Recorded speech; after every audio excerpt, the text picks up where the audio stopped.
Sabi ng ilan, ang pagtulong sa kapwa ay plus point sa langit. Kung totoo yon, siguro marami nang naghahabulan sa top 1 ng pagiging matulungin. Pero hindi dahil tumulong ay counted yon. Ako? Hindi ko habol ang plus point kay Lord. Basta makatulong lang ako sa mga nangangailangang bata o matanda, tutulong ako. Sabi nga ng mga kaibigan ko, masyado raw akong mabait. Kaya minsan naaabuso ako, lalo na sa trabaho ko. Isa akong admin staff sa isang maliit na kumpanya at lahat ng trabaho na binibigay sa akin ay hindi ko tinatanggihan. Trabaho kaya hindi ko alam bakit sinasabi ng kaibigan ko na inaabuso ako ng mga ka-office work ko. Huwag mong sabihin sa akin na ngayong gabi ka palang uuwi, Tali. Oo katatapos ko lang kasi sa mga pinaserox ni Miss Linda sa akin. Sayang nga, hindi na ako nakaabot sa last trip ng bus. Naglalakad tuloy ako pa uwi. Sagot ko sa pinsan ko na kasama kong nakatira sa apartment. Tinanggap mo na naman ang trabaho na hindi sa'yo. Gabing-gabi na para umuwi kang mag-isa. Alam mo, Tali, bawas-bawasan mong pagiging matulungin mo sa mga katrabaho mo. Inaabuso ka na Alam mo, Karina, para kang mga kaibigan ko sa kumpanya. Trabaho yun Siyempre kailangan kong gawin. Dadaan pala ako sa convenience store. May ipapabili ka ba? Bumili ka ng kape. Dalawahin mo na para tig-isa tayo. Para naman magising ka na dahil sumusobra ng pagiging matulungin mo. Alam mo, naiisip ko nang gawan ka ng rebulto. Bahagya akong natawa sa sinabi ni Karina. Anong klase bang kape ang gusto mo? Yung naninipa, para dama. O sige na, huwag ka masyadong paggabi sa daan, mag-ingat ka. Ibinaba ko na ang cellphone ko nang pagpatayan na ako ni Karina ng tawag niya. Kami lang dalawa ang magkasama sa apartment. Parehas kami nagdesisyon na lumuwas ng Maynila para dito magtrabaho. Kung ako ay admin assistant, si Karina ay nagtatrabaho naman sa isang kasino. Tinago ko na ang cellphone ko at mabilis na akong naglakad papunta sa convenience store na madadaanan ko. Padaan ako sa isang bakanting lote na may malaking puno. Nang mapatigil ako sa paglalakad, nang may makita akong isang bata na umiiyak habang nakatingin sa taas ng puno. Kaya agad ko itong nilapitan. Bata, ano pang ginagawa mo rito? Gabi na, baka mapahama ka pa. Saad ko nang umiiyak na lumingon siya sa akin at may itinuro sa taas ng puno. Kaya kaagad ko naman tong tinignan. Nakita ko ang isang saranggola na napasabit sa isang sanga ng puno. Sa'yo bang saranggola na yon? Balik tingin kong tanong sa batang lalaki na tumango sa akin. Regalo po sa akin yan na kuya ko. Kanina pa po ko dito pero wala naman pong tumutulong sa akin. Iyak nito sa akin. Malapit lang bang bahay mo rito? Baka hinahanap ka na ng magulang mo. Hindi po ako uuwi hanggat hindi ko po nakukuha ang saranggola ko. Bigay po yan na kuya ko Mas lalong umiyak ang bata sa harapan ko. Naawa naman ako. O dito ka lang, kukunin kong saranggola mo. Ngiting-ani ko bago ibinaba ang mga dala kong gamit. Alam mo ba ng bata ko, magaling ako umakyat sa mga puno sa probinsya namin Huwag ka nang umiyak, okay? Saad ko sa batang lalaki na tumango sa akin at pinahid ang mga luha nito. Bahagya muna akong nagunat bago ko sinimulang akyatin ang puno. Nahirapan ako sa umpisa kasi mataba yung puno. Pero para hindi na umiyak ang batang lalaki, ay kailangan kong makuha ang saranggola nito. Nang matagumpay akong nakaakyat ay agad kong tinungo ang sanga kung nasa saan ang saranggola. Gapang akong lumalapit dito sa sanga nito at iniunat ko na ang kamay ko para abutin ang saranggola. Konti pa, makukuha ko rin to. Ani ko. Nang mahawakan ko na ito ay napalawak ang ngiti ko. Nakuha ko na! Sigaw ko nang dumulas ang kapit ko sa sanga at ramdam kong nahuhulog na ako kaya napapikit ako. Akala ko katapusan ko na pero naramdaman ko na lang na may sumalo sa akin. Okay ka lang ba, miss? Rinig kong boses ng isang lalaki. Nang dahan-dahan akong nagmulat ay tumambad sa mga mata ko ang isang gwapong lalaki na nakasuot ng uniforme ng isang sundalo. Hindi bagay sa isang magandang babae na katulad mong umakyat sa ganito kataas na puno. Paano kung nahulog ka? Nito sa akin na hindi ko na magawang makapagsalita dahil hindi ko maalis ang pagkakatitig ko sa kanya. Kuya! Napawi ang pagtitig ko nang marinig ko ang boses ng batang lalaki. Kaya sabay kaming napalingon ng gwapong sundalo. Nabuhat-buhat pa rin ako. Kentaro, bakit gabi na nasa labas ka pa? Pauwi na po ako kuya. Kaya lang sumabit po yung bigay mong saranggola sa puno. Hindi po ako makauwi kasi ayaw kong iwan yung saranggola dito. Paliwanag ng batang lalaki. Ikaw yung kuya niya? Pulalas na tanong ko rito nang ngumiti ito sa akin bago niya ako dahan-dahan na ibinaba. Delikado ang ginawa mo, miss. Pero salamat sa pagtulong sa kapatid ko para kunin lang yung saranggola niya. Wala yun. Umiiyak kasi siya eh. Saan ka nakatira? Ihahatid ka na namin para makabawi naman ako sa pagtulong mo sa kapatid ko. Ngiting alok nito na agad akong umiling. Nako, hindi na. Dadaan pa kasi ako sa convenience store eh. Tanggi ko. Ganun ba? Kung ganun ay salamat ulit. Kentaro, mag-thank you ka sa kanya. Baling nito sa kapatid nito na yumuko sa akin. Salamat po ate. Wala yun. Sa susunod wag mo nang ipapasabit sa puno ang saranggola mo ha. Ngiting ani ko na ikinatango nito sa akin bago ko ginulo ang buhok nito. Alika na Kentaro. I'm sure mom is already worried to you. Ani ng gwapong sundalo na hinawakan ng kapatid sa kamay nito. Nilingong muli ako nito at ngiting yumuko bago isinama ng kapatid nito. Nakatingin lang ako sa magkapatid sa kanilang paglalakad. Hindi ko alam kung bakit hindi nawala ang tingin ko sa kanila. Lalo na sa gwapong sundalo na iyon. Hala, hindi ko man lang natanong ang pangalan niya. Sayang naman. Pangihinayang na saad ko nang hindi ko na makita ang mga ito. Rafael's point of view. I'm home. Pagbibigay alam ko matapos kaming makapasok ni Kentaro sa loob ng bahay. Agad kong narinig ang yabag na mga nagmamadali nang magtago si Kentaro sa likuran ko. Bakit nagtatago ka sa likuran ko? Ngiting tanong ko sa aking nag-iisang kapatid. Papaluin ako ni mama dahil ngayon lang ako bumalik dito sa bahay. Rafael? Agad kong nilingon ang aking ina na bakas ang pag-aalala sa mukha nito na nakalapit na sa akin. Natataranta ito at makikita ko ang pag-aalala sa mga mata nito. Hindi pa umuwi si Ken. Malapit nang magdilim pero hindi pa siya bumabalik. Baka kung napano ng kapatid mo sa Hindi na ituloy ng aking ina ang sasabihin niya nang mapansin niya si Kentaro na nagtatago sa likuran ko. Kaya nawala na ang pag-aalala sa mukha niya. Kentaro! Tawag ng aming ina sa kanya na dahan-dahan at nakayukong umalis sa pagkakatago sa akin. Ilang beses na itong nagawa ng kapatid ko. Dahil malapit lang naman ang maliliit na parke sa bahay namin, ay lagi itong nagpupunta roon. May katigasan ng ulo ng kapatid ko, pero mabait naman itong bata. Hindi ba't napag-usapan na natin na kung aalis ka man dito sa bahay, hindi ka aabutin ng gabi sa labas? Alam mo ba kung gaano kadelikadong panahon ngayon? Sorry po mama, gusto ko lang naman pong magpalipad ng saranggola eh. Sagot ng kapatid ko na nagpabuntong hininga sa aming ina bago ito lumingon sa akin. Mabutit nakita mong kapatid mo, pero bakit naman biglaan ang pag-uwi mo? Hindi ba't hindi pa naman itong rest day mo sa kampo nyo? Takang tanong ng aking inay. Pinapatawag po ako ni Lolo sa bahay nila eh. He personally called the camp to request me. Sagot ko na expected ko magugulat ang aking ina sa sinabi ko. Simula nang mamatay ang daddy namin ni Kentaro dahil sa naging misyon nito sa Mindanao ay nawala na rin kami ng kontak sa lolo namin. Which is tatay ng tatay namin na General Chief of Police ng PNP. Hindi naman talaga tanggap ni Lolo ang aming ina. Kaya hindi na rin ako umaasa na tanggap din niya kami ni Kentaro. At kahit ako'y nagtataka kung bakit pinapatawag niya ako sa mansyon nito.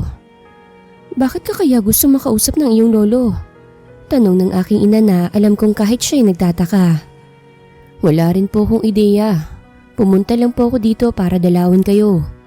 Ani ko bago ako lumuhod sa tabi ni Kentaro at iniharap ko ito sa akin. Kentaro, wag mo nang uulitin to ha. Pinapayagan ka ni mama na maglaro sa may parke. But know your limits. Bata ka pa rin and mama is right.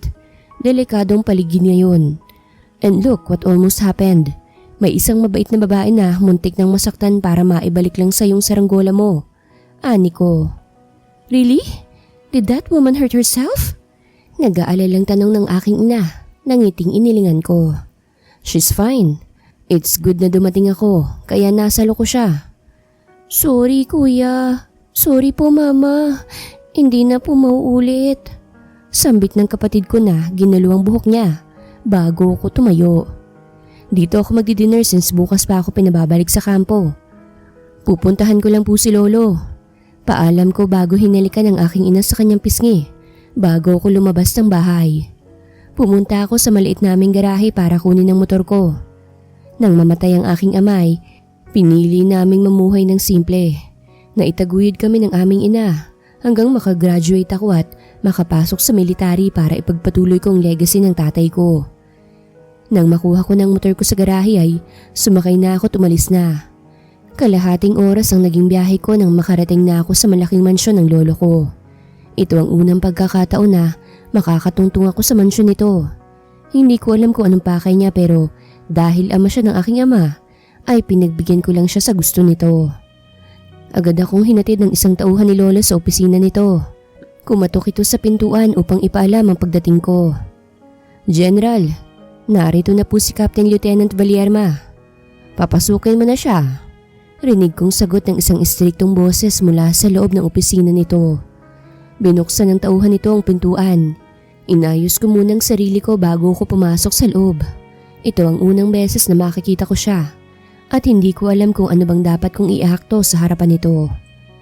Pagkapasok ko ay nakita ko siya na nakaupo sa mesa nito na seryoso ang ekspresyon sa mukha nito na nakatingin sa akin. At bilang isang sundalo ay sumaludo ako sa kanya bilang pagrespeto at paggalang dahil siya ang pinaka-head namin. Gusto niya raw po ako makita at makausap, sir. Come here. Nito. Kaya agad akong naglakad papunta sa harapan ng mesa nito habang nakatitig pa rin ito sa akin. This is the first time we met, am I right? Yes, sir. Sagot ko. I'll be honest with you. I hate your mom. The reason bakit itinakwal ko ang nag-iisa kong anak dahil mas pinili niyang ina mo at hindi ko na nakasama ang tatay mo since napatay siya sa naging misyon niya. Pahayag nito habang seryoso akong nakatingin sa kanya. Iyan po bang dahilan kung bakit pinapunta niyo ako rito? Para ipaalam po sa akin na ayaw niyo sa aking ina at pagkakamali ng aking ama na pinili niya ang mama ko? Seryoso kong tanong. Kamukhang kamukha mong tatay mo. Galit ako sa nanay mo pero hindi yan ang rason bakit pinatawag kita. Pahayag nito na binuksan nito ang isang drawer nito at may inilabas na brown envelope bago inilapag sa ibabaw ng mesa nito. Look at that. Utos nito kaya lumapit ako sa mesa nito at dinampot ang brown envelope na nilabas nito at tinignan kung anong nasa loob. Isang litrato ng isang babae na may magandang ngiti ang laman ng brown envelope. At napatitig ako rito dahil ang babae sa litrato na nakikita ko ay ang babaeng tumulong sa kapatid ko sa pagkuha ng saranggola sa may puno. What is this, sir? She is Tali Luna Mendez. Apo siya ng kumpadre ko na taga-Vigan. Nag-iisang apo siya ng kumpadre ko na nagdesisyong magtrabaho dito sa Maynila kasama ang pinsan nito. I want you to find her. But why? Bakit ako ang kailangan maghanap sa kanya? Tanong ko dahil hindi ko maintindihan ang gusto niyang mangyari. Tumayo ito sa kinauupuan nito at humarap ng tingin sa malaki nitong bintana. Ibinalik ko naman ang tingin ko sa litrato. Bakit kailangang ipahanap nitong babaeng tumulong sa kapatid ko? Your father is my only son. Siya ang lahat sa akin. Simula nang mamatay ang ina nito sa sakit, I lived alone here. At malapit na rin akong mag-resign bilang General Chief of Police dahil sa edad ko. At dahil dalawa kayong anak ng inyong mama, sa inyo ko iiwanan ang lahat ng meron ako. Saad na pahayag nito dahilan upang mapabaling ang tingin ko sa kanya. Pero hindi po namin kailangan ng kung anong meron kayo. Sapat na sa amin kung anong meron lang kami. That is a word of a fool. Hindi lahat ng meron kayo ay makakatulong sa pamilya nyo o sa future nyong magkapatid. Maaari yang mawala. Kaya kong alisin ang ranggo mo sa kampo. Alisan ng pagkakakitaan ng iyong ina. Anito na lumingon sa akin.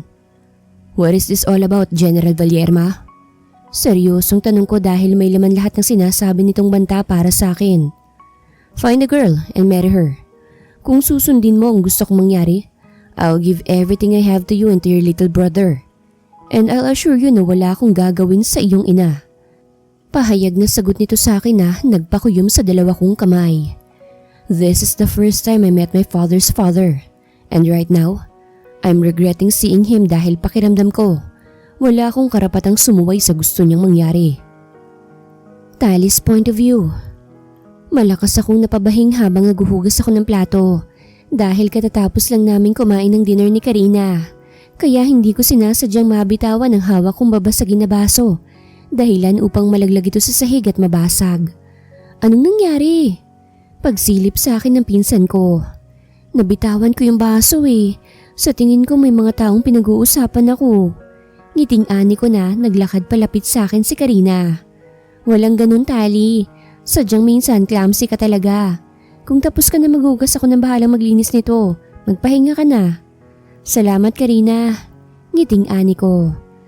Nagpunas na ako ng basa kong kamay bago naglakad palabas ng maliit naming kusina at pabagsak na umupo sa luma naming sofa. Wala naman kaming masyadong gamit sa apartment namin dahil parehas kaming nagtitipid ni Karina dahil sa mga gastusin namin. Desisyon naming manirahan sa Manila. Sinuway namin si Lolo kaya kailangan naming panindigan ang desisyon namin. Si Karina ay pinsan ko dahil kapatid ni Lolo ang lola niya. At sa ibang mga pinsan ko, si Karina lang ang napalapit sa akin. Ang sabi ko, magpahinga ka na. Don't tell me iniisip mo pa rin ang gwapong pulis na nakwento mo sa akin. Ano yan, Tali? Love at first sight? Birong pangaasar ni Karina sa akin. Ewan ko ba pero isang beses ko palang nakikita ang gwapong pulis na yon. Pero tandang-tanda ng utak kong mukha niya. Kaya hindi ito mawala-wala sa isipan ko.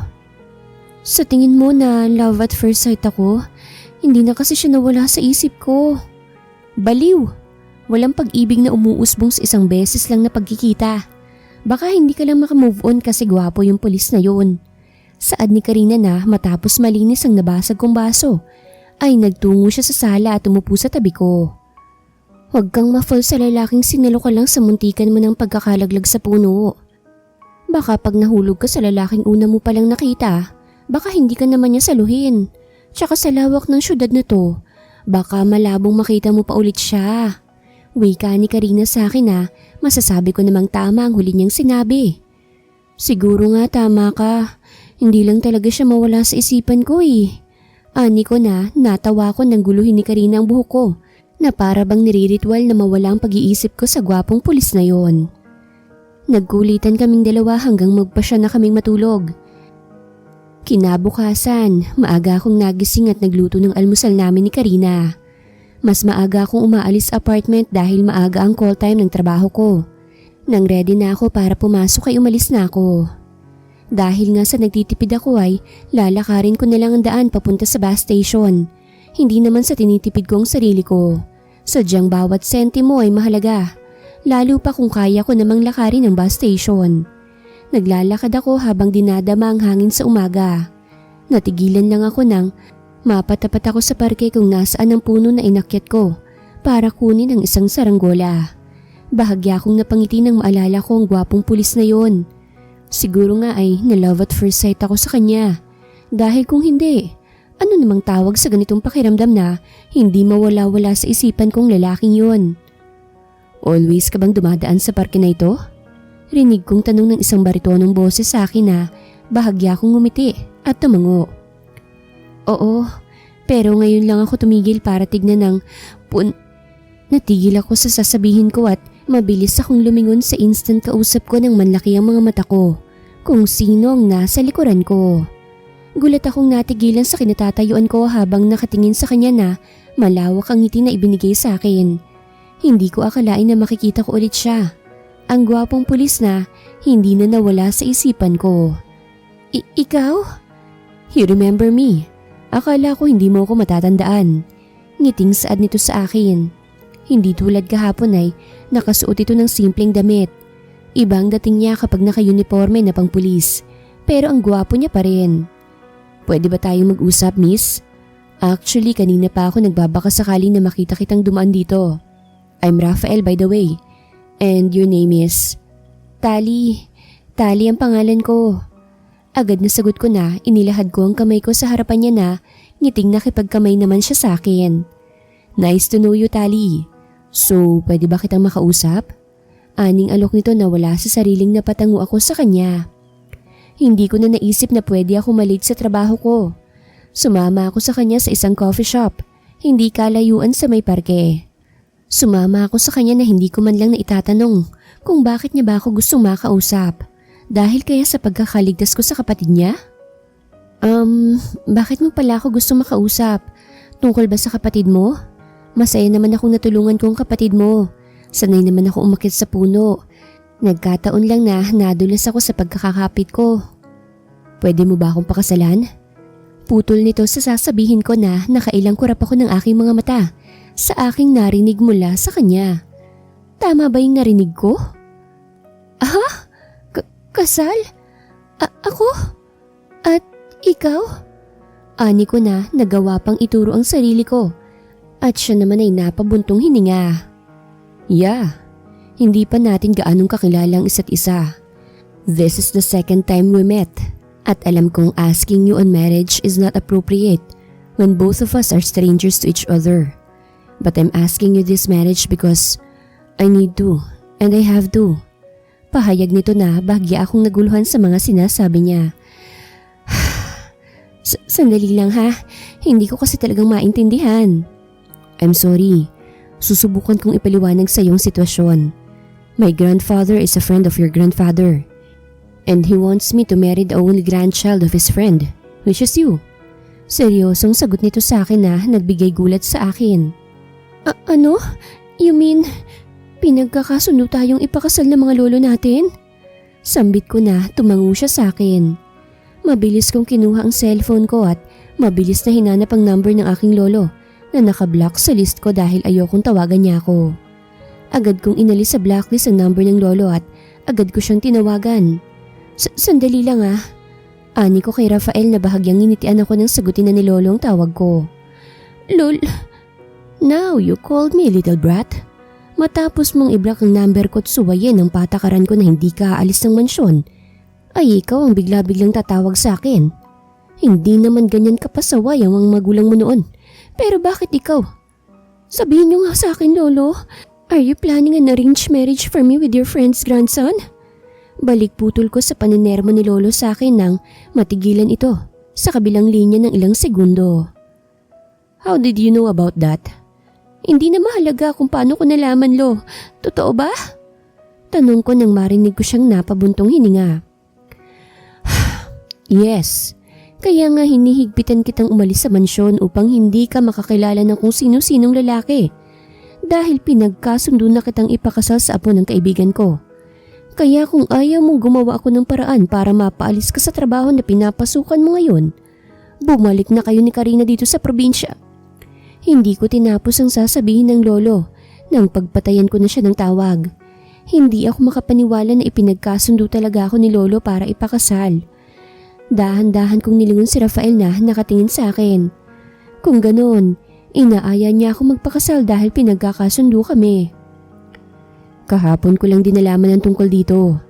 Hindi ko alam kung bakit ba pinakikialaman ng mga matatanda ang private life natin. Kahit gusto kong tumanggi. I hate to say this but I need to do what my grandfather wants. I am agreeing with this for the safety of my mom and my little brother. Paliwanag ni Rafael sa akin. Hindi ko alam kung ano bang dapat kong i-react sa kanya. Actually, hindi ko alam pero hindi ako makaramdam ng pagtutol. Kaya lang, arranged marriage? Ikakasal kaming dalawa dahil pinagkasundo lang kami. Nagbabaka sakali ako makita ka sa park para alokin ka ng kasunduan. Ni Rafael na bahagyang napakunot ang noo ko. Kasunduan? Yes. Alam kong hindi mo gustong makasal sa lalaking hindi mo pa masyadong kilala, maliban sa magkaibigan ng mga lolo natin. Kaya let's agree with the marriage. And after we make sure na hindi na nila tayo kayang pakialaman, then, there's the annulment. Alok niya sa akin na hindi ko alam kung ano bang dapat kong isagot. Nabigla ako sa gustong mangyari ng lolo ko. Pero mas hindi ko inaasahan na ganito ang mangyayari sa lalaking hindi maalis sa isipan ko sa unang beses na nakita ko pa lang siya. Don't worry, hindi naman kita minamadali. You still have your own decision. Pasensya na rin if I have nothing to do but to obey my grandfather. Ginagawa ko to para sa mama at kapatid ko. Here's my phone number. Kung ano bang magiging desisyon mo, hihintayin ko. Saad pa niya bago siya tumayo sa pagkakaupo at bahagyang yumuko sa harapan ko bago umalis. Naiwan akong hindi makapaniwala sa nangyayari. Hindi ko alam kung anong iisipin ko sa mga oras na yon. Hindi ko alam kung anong dapat kong i-react sa arranged marriage sa lalaking sa tingin ko ay na love at first sight nga ako. Dahil sa mga nangyari, nalate ako ng pagpasok sa kumpanya na pinapasukan ko. Pinagalitan pa ako ng boss ko. Sa buong oras ko sa opisina, walang ibang tumatakbo sa isipan ko kung hindi si Rafael at ang arranged marriage namin na napagkasunduan na pala ng mga lolo namin. Hindi ko malaman kung anong dapat kong gawin sa ginawa ng lolo ko o kung papayag ako sa gustong mangyari ni Rafael, katulad ng sinabi niya sa akin kanina. Ginabi ulit ako ng uwi galing trabaho dahil maraming iniwan na gawain sa akin ng mga seniors ko. Hindi ko kasi kagad natapos ang ibang pinagagawa sa akin dahil nangasalutang ako buong maghapon. Pagka-uwi ko sa apartment namin ay agad akong pumasok para kausapin ng pinsan ko. Kaya lang natigilan ako at hindi makapaniwala kung sinong naabutan kong kasama ni Karina. Lolo? Paanong? Akala mo ba'y hindi ko kayo mahahanap ng pinsan mo? Wala lang akong ginawa para ibalik kayo sa hasyenda dahil gusto kong kayo ang kusang bumalik at humingi ng tawad sa pagsuway sa akin.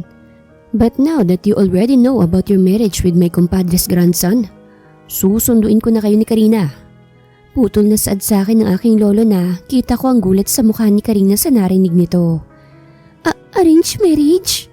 Wait lolo, bakit naman pinasok niyo sa isang arranged marriage si Tali? Gusto niyo siyang makasal sa lalaking hindi naman niya mahal? Wika ni Karina nang balingan siya ng tingin ng lolo. Natututunan ng pag-ibig na yan Karina. Hindi sa lahat ng oras laging pusong paiiralin. Dapat gamitin ang utak. Ang apo ng aking kumpadre na babagay sa'yo. Kaya tumutol ka man ay gagawin mo ang gusto ko dahil kung hindi, pababagsakin ko ang kumpanya na pinapasukan mo ngayon. Kung magmamatigas ka, lahat ng kumpanyang papasukan mo ay masisira kapag tinanggap ka nila. Seryosong pahayag na banta ni lolo sa akin na hindi ko mapaniwalaan na magagawa niya akong bantaan para lamang pumayag ako. Mag-impake na kayo ni Karina. Isasama ko na kayo pabalik sa asyenda. Papayag na ako sa gusto niyong kasal lolo. Ani ko na agad tumakbo si Karina sa tabi ko at hinawakan ng braso ko. Dali, seryoso ka ba? Pakakasalan ko ang apo ng kaibigan niyo lolo. Pero hindi kami sasama ni Karina sa inyo pabalik sa hasyenda. Besides, nagkakilala na kami ng ipapakasal niyo sa akin. Actually, siya nga nagsabi sa akin tungkol sa arranged marriage na gusto niyo mangyari. Magpapakasal ako tulad ng gusto niyo pero hindi kami uuwi sa hasyenda. Seryosong ani ni Tali na ngayon niya lang nagawa na makipag-bargain sa kanyang lolo sa tanang buhay niya. Seryosong nakatitig si lolo sa akin. Buong buhay ko simula nang lumaki ako sa poder niya ay lagi ko naman siyang sinusunod. Kaya ngayon lang ako susuway sa gusto niya. At dahil ayokong idamay niya mga taong wala namang kinalaman sa amin, kailangan kong sundin ang gusto niya tungkol sa pagpapakasal. Alam kong parehas kaming walang choice ni Rafael dahil tulad ng nabanggit niya sa akin kanina, ang ina't kapatid naman ito magsasuffer kung hindi ito papayag. Hindi ko alam kung kanino ka nagmana ng katigasan ng ulo mo. Pero dahil susunod ka naman sa kasal na gusto ko para sa'yo, pagbibigyan kita sa gusto mo. Hahayaan ko kayo ni Karina na manatili sa maliit na bahay na ito. Pero sa oras na ikasal ka na, sasama ka na sa magiging asawa mo. Pahayag ni lolo bago ito naglakad palabas ng apartment namin ni Karina. Nang wala na si lolo, ay pabagsak akong umupo sa sahig at napahawak pa ako sa tapat ng dibdib ko dahil nakaya kong humarap kay lolo at makipag-bargain. Tali naman, bakit pumayag ka sa gusto ni lolo na ikasal ka sa lalaki hindi mo naman masyadong kilala? May sermon na ani sa akin ni Karina. Alam mong wala akong choice kung hindi gawin ang gusto niya. Narinig mo naman ang sinabi niya, di ba? Kailangan kong gawin yun. Wala na tayo sa panahon ni Kopong-Kopong pero bakit uso pa rin ang arranged marriage ngayon? Bored ba si lolo't walang ibang maisipan na makakabuti para sa mga apo niya?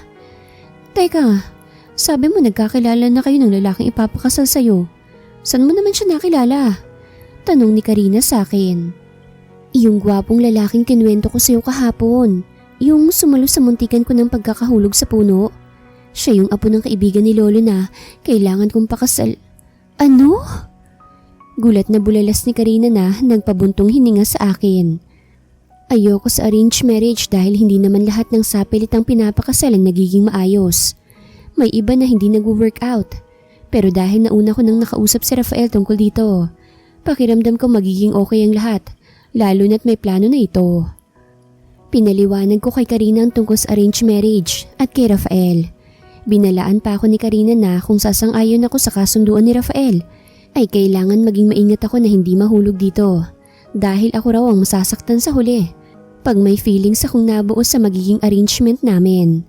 Actually, kinakabahan ako. Ngayon pa nga lang iba ng pakiramdam ko kay Rafael. Kahit 2 beses pa lang kaming nagkikita in person ay kakaiba na. Sa oras pa kaya na matuloy ang kasal at maging mag-asawa na kami? Kinaumagahan, hindi na muna ako pumasok sa trabaho. Tinawagan ko si Rafael gamit ang calling card na iniwan nito sa akin. Sa may puno sa may playground kami magkikita. Nakatayo lang ako sa may ilalim ng puno habang hinihintay ko ang pagdating niya. Hey!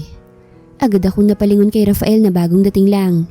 Hindi ko maiwasan na mapatitig sa kanya dahil hindi ko maikakailang gwapo talaga ito. Malakas ang dating nito sa uniforming suot nito. Pero mas nagiging makisig ito sa forma nito ngayon. Kanina ka pa bang naghihintay? Ngiting tanong nito sa akin na ngiting iling ang isinagot ko. Kararating ko lang din. Are you sure na gusto mong dito tayo mag-usap? Okay lang, mas makakapag-usap tayo rito. Gusto mo sa may swing tayo? Alok ko na sumang-ayon naman si Rafael. Nang makapunta kami sa swing ay parehas kaming umupo sa 2 swing na naroroon. Walang masyadong mga bata ngayon na naglalaro, kaya mas okay talaga na dito kami mag-usap na 2. Ang totoo, kinakabahan ako sa kung anong mapag-uusapan naming 2 tungkol sa kasal na gusto ng mga lolo namin. I assume na sa pagtawag mo sa akin, may desisyon ka na, tama ba? Saad na tanong niya sa akin. Nang tawagan kong aking lolo para tanungin at kumpirmahin ang sinabi mo sa akin about sa kasal. Kagabi, sinadya niya pa ako sa apartment namin ng pinsan ko. Akala ko mapagtataguan namin siya. Pero nakalimutan ko na maraming kakayahan si lolo para makita kami saan man kami magpunta. Pumayag na ako sa kasal na gusto niya dahil tulad mo ay may madedehado pag hindi ko siya sinunod. Wika ko. Ibig sabihin, tinakot ka rin ng lolo mo para lang mapapayag sa gusto nilang kasal? Tangong pagsagot ang sinagot ko sa kanya. Akala ko sa pelikula lang nangyayari ang ganito. Hindi ko inaasahan na nangyayari palang ganito sa totoong buhay. Parehas tayong walang choice kung hindi ang sumunod sa kanila. We need to obey as long as no one will suffer. About sa kasunduan na sinasabi ko, pag hindi na tayo kayang kontrolin ng mga lolo natin, ako nang bahalang mag-ayos ng annulment. Annulment? Rafael, pumayag tayo na maikasal sa isa't isa. Magsasama tayo sa isang bubong. Hindi natin masisigurado kung kailan natin masasabi na okay na ipasa walang bisa ang kasal natin. Babae ako. Paano kung... Hindi ko natapos ang sasabihin ko dahil biglang natigilan ako. Dahil hindi ko alam kung paano sasabihin sa kanyang naiisip ko. Nahihiya akong sabihin yun pero tulad ng babala ni Karina sa akin kagabi, hindi malabong magka-feelings ako para sa kanya. Ang gusto mo bang sabihin paano kung mahulog ka sa akin sa oras na magsama tayo sa iisang bubong? Wika ni Rafael na bahagyang yokong tumango ako sa kanya. Actually, naisip ko nga ang bagay na yan kagabi. Honestly, you're very attractive. You're beautiful and there's no doubt na pwede kitang magustuhan. Pero hindi natin malalaman ang sagot sa concern mo na yan at this point. Let's see once na ikasal na tayo at tumira na sa iisang bahay. Tignan natin kung ano mangyayari sa magiging setup natin. Sa ngayon, that's the least concern we need to think. But to be fair for the both of us, kung may nararamdaman ako para sa'yo o ikaw para sa akin, ipaalam natin yun sa isa't isa. upang mapag-usapan kung anong dapat nating gawin. Ayoko kitang masaktan at the end of this. So we need to work together. Is that okay with you? Paliwanag ni Rafael na kahit papaano ay gumaan ang pakiramdam ko sa mga sinabi niya. Masasabi ko na gentleman, mabait at very considerate si Rafael. Akala ko lahat ng mga lalaki ay masama ang mga ugali. Walang pakialam sa feelings ng mga babae. Pero ibang-iba si Rafael sa mga ito. At ngayon pa lang, there's no doubt na talagang mahuhulog ako sa kanya. Then, it's a deal. Ngiting-ani ko na nagawa ko pang sumaludo sa kanya. Kaya bahagya siyang napatawa sa akin. Now, hihintayin na lang natin ipapatawag tayo ng mga lolo natin para sa kasal na gusto nila. Nabanggit ko na rin sa aking ina ang tungkol sa kasal. She's worried about it but I assured her that everything's going to be fine. Anyway, tumayo si Rafael sa pagkakaupo nito sa swing at naglakad palapit sa akin. Tumayo ito sa harapan ko at ngiting inilahad ang kanang kamay nito sa akin. Wala tayong masyadong maayos na pagpapakilala sa isa't isa. Alam kong naging mabilis sa mga pangyayari but ikakasal na tayong dalawa because of our grandfathers. My name is Rafael Valierma. Ani Rafael na ngiting tinanggap ko ang pakikipagkamay nito sa akin at ikinatayo ko na rin sa pagkakaupo ko sa swing. I'm Tali Mendez. Masaya akong makilala ka, Rafael. I'm sure parehas kaming napasubo ni Rafael sa gustong mangyari ng mga lolo namin. Maswerte na lang ako at hindi masungit o masama ang ugali ng lalaking pakakasalan ko. Sumang-ayon ako sa kasunduan annulment sa oras na hindi na kami mapapakialaman ng mga lolo namin. Pero ang hindi mawala sa isipan ko yung sinabi nito na kung may isa sa amin ang ma-inlove. Hindi ko naisip na i-consider niya ang ganoong bagay sa oras na makasal na kami at manirahan na sa isang bahay. Marami pa kaming napag-usapan ni Rafael. Ang napag-usapan namin ay tungkol lang din sa aming dalawa. Nalaman ko na may mataas na rank ito bilang sundalo. Natatawa nga ako sa sarili ko dahil na-curious ako sa mga nagiging lakad ni Rafael bilang sundalo. Nakakamangha din na sa dami ng mapapanganib na misyon nila ay nakakauwi pa ito ng buhay. 2 araw ang lumipas nang pinatawag ako ni Lolo na umuwi sa hasyenda dahil dumating na ang araw na pag-uusapan ng kasal namin ni Rafael. Ako lang ang bumiyahe pabalik sa probinsya namin dahil ayaw sumama ni Karina. Nire-respeto ko ang desisyon niya dahil alam ko naman kung bakit ayaw niyang bumalik muna sa hasyenda. Kahit masasabi kong nakilala na namin ni Rafael ang isa't isa bago pa dumating ang araw na ito, hindi ko alam kung bakit kinakabahan ako sa mangyayaring pag-uusap. Hindi ko naisip na ikakasal ako. Wala pa naman kasi sa isipan ko ang kasal-kasal na yan. Pero makakasal ako dahil sa kagustuhan ng lolo ko. Pero ang nakapagtataka, okay lang sa akin na makasal kay Rafael. Ayokong isipin na nagugustuhan ko na siya dahil tama naman si Karina. Walang nahuhulog sa isang tao na kakikilala mo pa lang. Pero kung mahulog man ako kay Rafael sa oras na makasama ko na siya, tsaka ako naiisipin kung ano bang gagawin ko. Nang makarating na ang bus na sinasakyan ko sa terminal, pagbaba ko ay agad kong nakita ang personal driver ni Lolo na si Mang Agustin na agad na lumapit sa akin at kinuhang dala kong bag. Masaya akong makita ka, Ma'am Tali. Masaya rin po akong makita kayo, Manong Agustin. Sumunod ako kay Mang Agustin. Pagdating namin sa kotse ay agad na akong sumakay. Agad din kaming umalis sa terminal nang makasakay na rin si Mang Agustin. Tahimik lang ako sa biyahe. 4 na buwan na rin ang dumaan simula nang umalis kami ni Karina dito sa probinsya namin sa hasyenda. At ngayon ay babalik ako, hindi dahil sa gusto ko, kung hindi dahil pag-uusapan ng kasal ko. 1 oras ang naging biyahe namin nang makarating na kami sa hasyenda. Hindi pa rin nagbabago ang kabuuan ng hasyenda. Maya-maya pa'y tumigil na kami sa tapat ng malaking mansyon ni Lolo. Andito na po tayo, Ma'am Tali. Salamat po, Manong Agustin. Ngiting-ani ko bago ako lumabas sa kotse. Naglakad na ako papuntang pintuan at dire-diretsyong pumasok. Hindi pa man ako nakakarating sa sala pero nakakarinig na ako ng tawanan mula sa sala. Nang makarating ako ng sala, ay agad na palingon si Lolo sa akin. Narito na ang apo ko. Nang makalapit ako sa kanila, ay nakatingin na sa akin ang sa tingin ko ay kaidara ni Lolo. Matapang ang aura nito at nakasuot ng pangsundalong uniforme. At sa tingin ko, ito na ang lolo ni Rafael. Sa tabi nito ay nakaupo naman si Rafael na bahagyang ngumiti sa kanya. Ang masasabi ko, kumpadre, ay kamukha ng anak mong si Leticia ang apo mo. Komento ng lolo ni Rafael na ikinatawa ng lolo ko.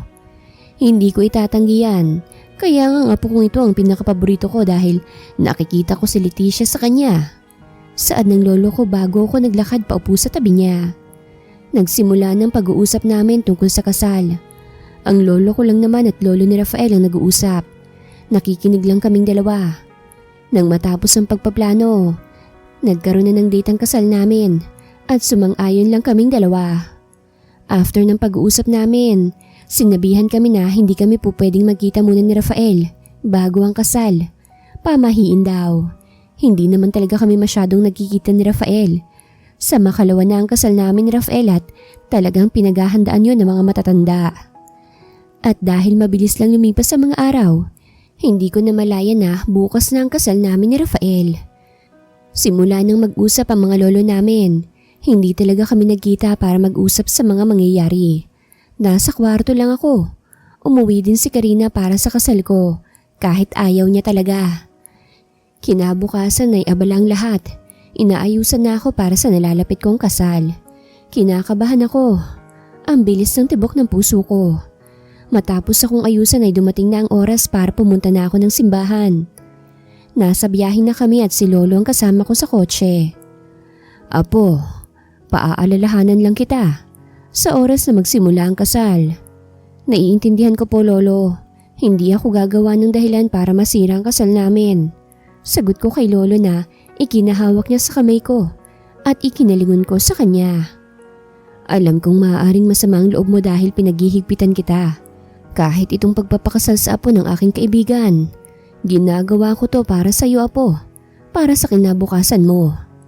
Hindi naman po masama ang loob ko sa inyo, lolo. Minsan hindi ko lang po maunawaan ang mga ginagawa nyo. Alam kong para sa akin ang lahat ng to.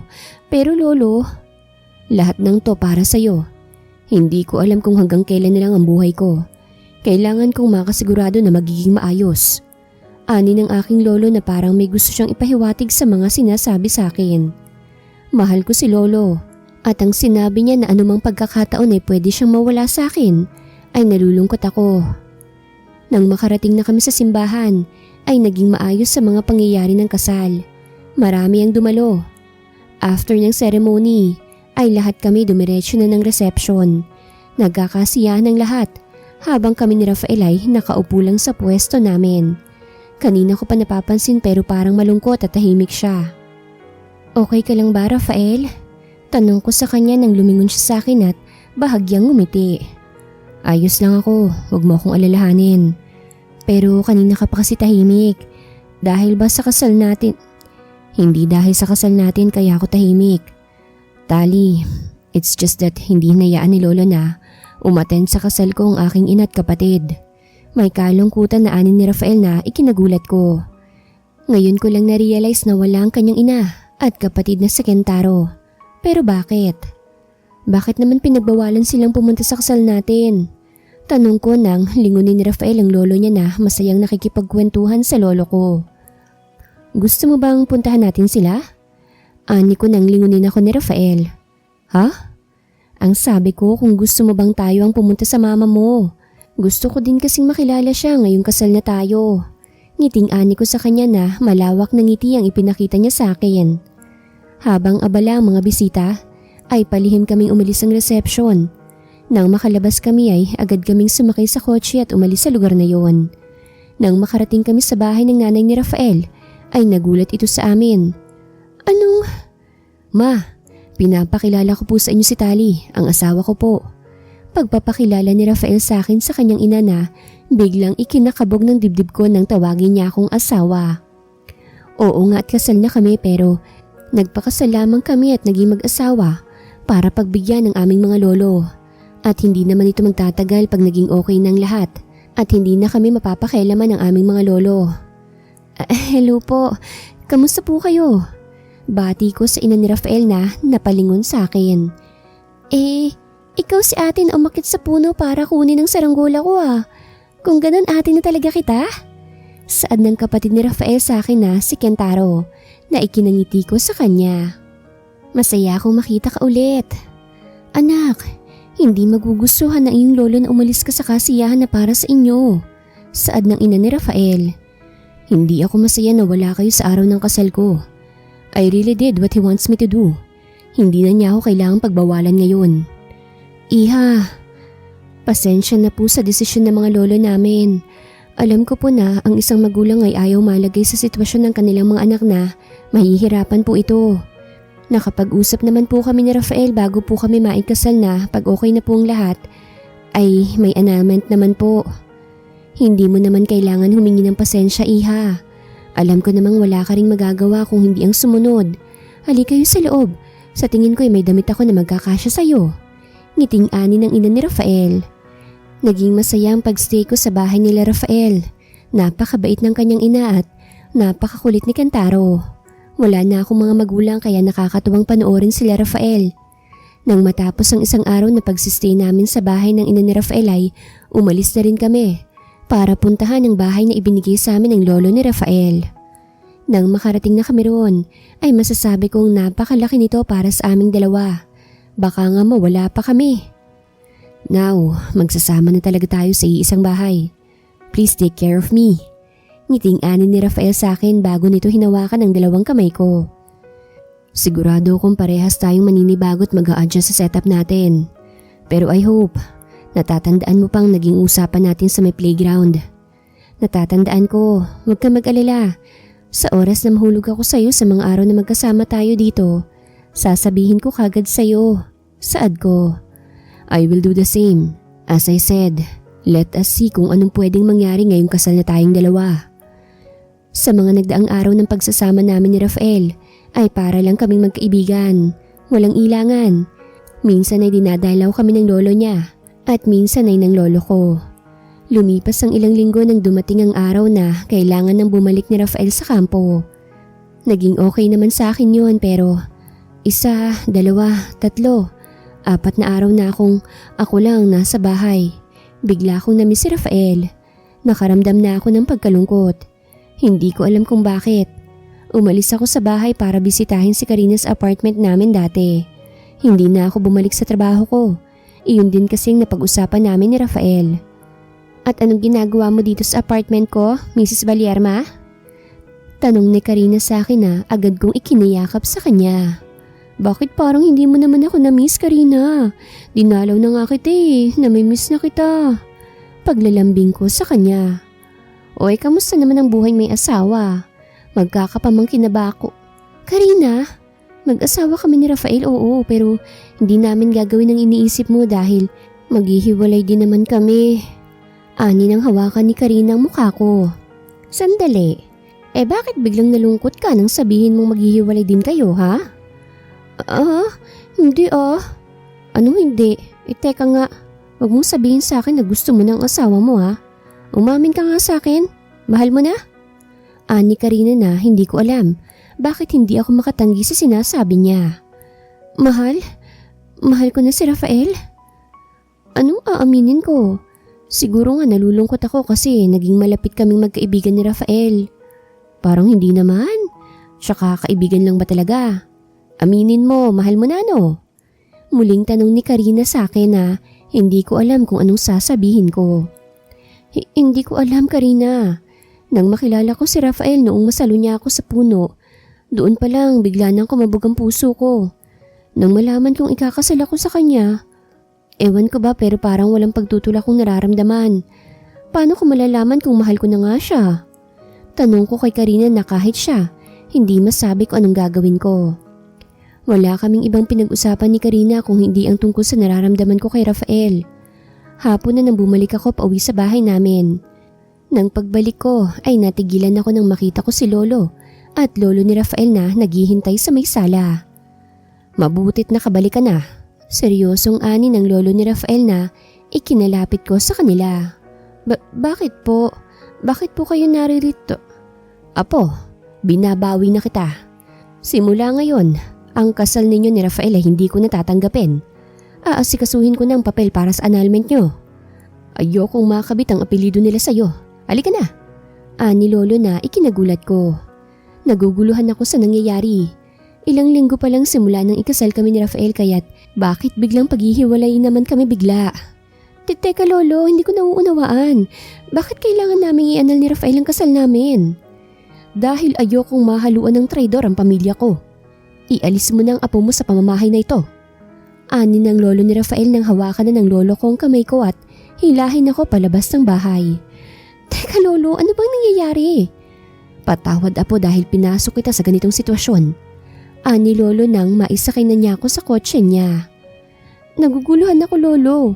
Ipaliwanag niyo naman po kung ano bang nangyayari. Nagtalo po ba kayo ng lolo ni Rafael? Hindi mo na kailangang malaman pa apo. Ang mahalaga binabawi na kita. Hindi ka na makukulong sa isang kasal na alam kong ayaw mo. Sagot lang ng aking lolo sa akin. Hindi ko alam kung anong nangyayari.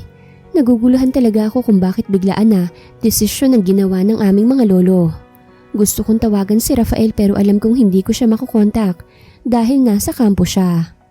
Gabing-gabi na nang makarating kami sa hasyenda ni lolo. Wala nang ibang sinabi si lolo sa akin. Ipinahatid niya ako sa kwarto ko. Ano bang nangyayari? Umupo ako sa kama ko habang iniisip kung anong dahilan ng aming mga lolo. Kung bakit nagdesisyon sila ng annulment namin ni Rafael. Pabagsak akong humiga sa kama ko. Kinuha ko ang cellphone ko at tinignan ko ang phone number ni Rafael. Naguguluhan ako Rafael, pero hindi ko gustong bigla ang desisyon nila. Sabi mo, pag may isa sa atin na nahulog, kailangan hindi natin ililihim. Paano kung sasabihin sa'yo na mahal na kita? Kanina hindi pa ako sigurado pero nang sabihin nila lolo na iaanal ng kasal nating dalawa, bumigat ang pakiramdam ko. Pakiramdam ko ayoko nang mahiwalay sa'yo. Ngayon alam ko na, kasi mahal na kita. Ano bang gagawin ko? Ani ko nang hindi ko maiwasang mapaluha. Bahagi akong nagulat nang tumunog ang cellphone ko. Napatayo ako sa pagkakahiga ko nang makita kong tumatawag si Rafael. Napatitig ako sa screen ng cellphone ko pero sinagot ko ang tawag niya. Hello? Tali, nasan ka? Rafael! Nasan ka?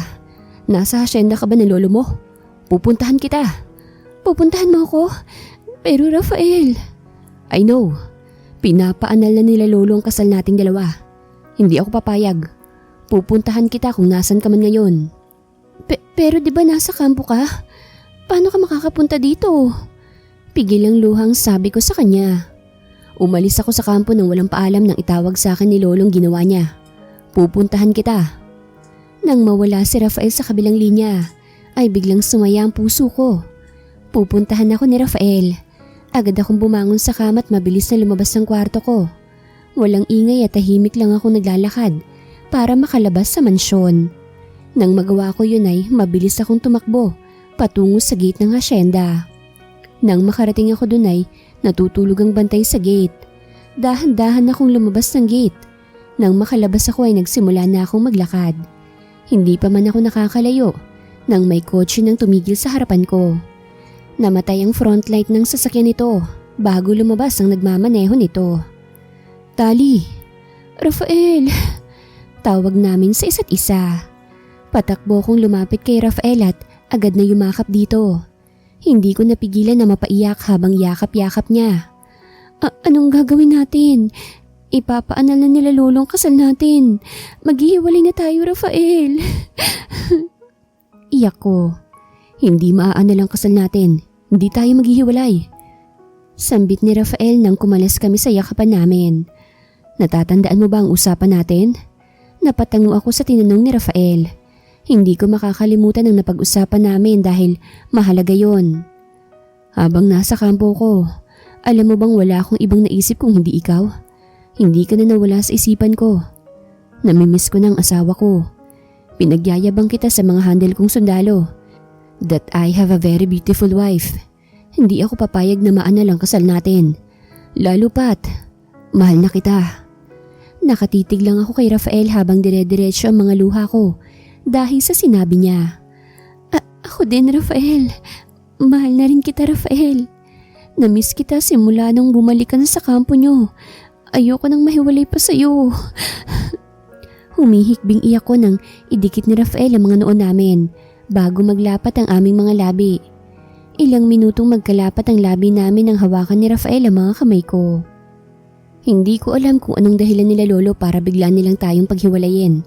Pero hindi ako papayag. Paano ang trabaho mo? Baka pag alis mo nang walang paalam, masuspend ka sa trabaho mo. Ani ko na ikinangiti niya sa akin. Okay lang, kesa naman mawala ka sa akin. Rafael's point of view. Akala ko hindi ako mahuhulog kay Tali. Sa asawa ko. Pero noong mga araw na kasama ko siya, kampante ako. Para bang matagal ko na siyang kilala. Wala akong naging adjustment sa kanya dahil masaya siyang kasama. Noong bumalik ako sa kampo, lagi na lang siyang laman ng isip ko. Lagi siyang bukang bibig ko. Pinagyayabang ko siya sa mga hawak kong sundalo. Akala ko normal lang yun. Akala ko wala lang yun. Pero nang makatanggap ako ng tawag mula kay lolo na ipapaanal na nito ang kasal namin ni Tali, hindi ako nakagalaw. Biglang pumasok sa isipan ko na hindi ko na mauuwian si Tali sa bahay namin. Doon ko na-realize na ayoko nang mawala pa si Tali. I want to keep her as my wife dahil mahal ko na siya. And now that she also loves me, hindi ako papayag na mahihiwalay pa siya sa akin. Anong gagawin natin, Rafael? May clue ka ba kung bakit nagbagong desisyon ng mga lolo natin? Tanong sa akin ni Tali na ikinailing ko. Wala din akong ideya, but for now, let's go. Saan tayo pupunta? Sa bahay ni Mama. Doon muna tayo magstay habang nag-iisip ako ng paraan upang hindi tayo paglayuin ng mga lolo natin. Ani ko nang hawakan ko na siya sa kamay niya at hilahin papuntang kotse ko. Pagkasakay namin ay agad ko nang pinaandar ang kotse ko at lumayo sa lugar na yon. Nang makarating kami sa bahay ni Mama ay nagulat siya sa pagdating namin. Agad kong sinabi ang dahilan ng pagtakas ko sa kampo. Sa oras na malaman to ng mga lolo nyo, baka mas lalo kayong paglayuin na mag-asawa. Hindi ako papayag, Mama. Hindi ko nahahayaan si lolo na pakialaman ang buhay at mga desisyon ko. Wala akong pakialam kung anong naging problema niya sa lolo ni Tali. Pero hindi ko na ibabalik ang asawa ko. Ani ko. Anong plano mo, anak? Tanong ni Mama na ikinatingin namin ni Tali sa isa't isa. Lalayo na tayo dito, Mama. Malayo kung saan kahit mahanap tayo ni lolo ay hindi niya tayo masusundan. Saad ko nang makarinig kami ng mga sasakyan sa labas ng bahay namin. May ideya na ako. Sa tingin ko, nalaman na ni lolong ginawa ko. Dito lang kayo. Bilin ko bago ko lumabas at makita kong ilang sasakyan ng tauhan ni lolo at tauhan din ng lolo ni Tali. Sabay pang lumabas ang dalawa sa mga kotse na sinasakyan nito. Rafael, nasaan ang apo ko? Alam mo bang pwede kitang ipakulong sa pagtakas mo sa apo ko? Galit na sigaw sa akin ng lolo ni Tali. Rafael, ano sa tingin mo ang ginagawa mo? Sigaw naman sa akin ng lolo ko. Hindi ko alam kung anong dahilan yung dalawa sa isa't isa. Para magkaroon kayo ng hindi pagkakaunawaan. Pero kasal na kami ni Tali. Mag-asawa na kami. Kaya hindi ko hahayaan na paghiwalayin nyo kami. Seryosong sagot ko sa kanilang dalawa. Traidor ang lolo mo. Akala ko magkaibigan kami pero pinagbibintangan niya ako na nagtatago ng mga bawal na gamot sa kumpanya ko. Ani ng lolo ni Tali. Pulis ako at nakarating ang impormasyon sa akin na ang kumpanya mo ang nagiging taguan ng mga marijuana. Sigaw naman ng lolo ko. At naniwala ka naman. May nakuha kami sa kumpanya mo, Alfonso. Papaanong hindi maniniwala? Matagal tayong naging magkaibigan. Sa tingin mo ba pipiliin kong sirain ang sarilit kumpanya ko na pinaghirapan kong itayo? Nag-iisip ka ba? Nagsimula na silang magkasagutan na dalawa. Sa tingin namin, may gumawa ng paraan para mag-away ang dalawa. Parehas sinisiraan ng mga ito sa isa't isa upang mangyari ito. I think may gustong pag-awayin kayong dalawa. At kung sino man yan, gusto niya kayong masira na dalawa. Bakit hindi niyo alamin ang katotohanan at idadamay niyo pa kami ng asawa ko? Sitang sermon ko sa kanila. Sabihin mo nga sa akin, Rafael, mahal mo na ba ang apo ng Alfonso na ito? Tanong ni lolo. Opo, mahal ko na po ang asawa ko. Mahal niya rin ako kaya hindi ako papayag na paghiwalayin niyo kami after niyo kaming pagsamahin. Sagot ko nang mapalingon ako kay Tali na lumabas sa pintuan. Lolo, mahal ko po si Rafael at ayoko pong mahiwalay sa kanya. Ani ni Tali at ang ina ko naman ang lumabas. Huwag ninyong idamay ang mga bata sa nagiging pagtatalo nyo. Ayusin nyo kung anumang hindi nyo pagkakaunawaan. kaysa mga batang magsasuffer sa gagawin niyong desisyon. Ani ni Mama sa dalawa na natahimik. Napagkasunduan ng dalawa na alamin ang totoong nangyayari. Parehas nilang inalam kung totoong may taong gusto silang pag-awayin. Kinalaunan, sa 2 araw na nag-iimbestiga sila, ay nalaman na nilang may isang taong parehas may galit sa kanila at gusto silang mag-away. Agad nilang hinanap ang taong yon at napag-alaman nilang dati itong may galit sa kanilang dalawa. Ipinakulong na ni Lolo ang naging punot dulo ng away nila at nagkaayos din naman silang dalawa. Parehas humingi ng tawad sa amin ni Tali ang 2 matanda. Hindi ko naman inaasahan na hihingi ng tawad si Lolo kay Mama. Sa tingin ko, matutuwa si Dad pag nalaman niyang okay na si Mama at si Lolo. Hindi ka pa babalik sa kampo?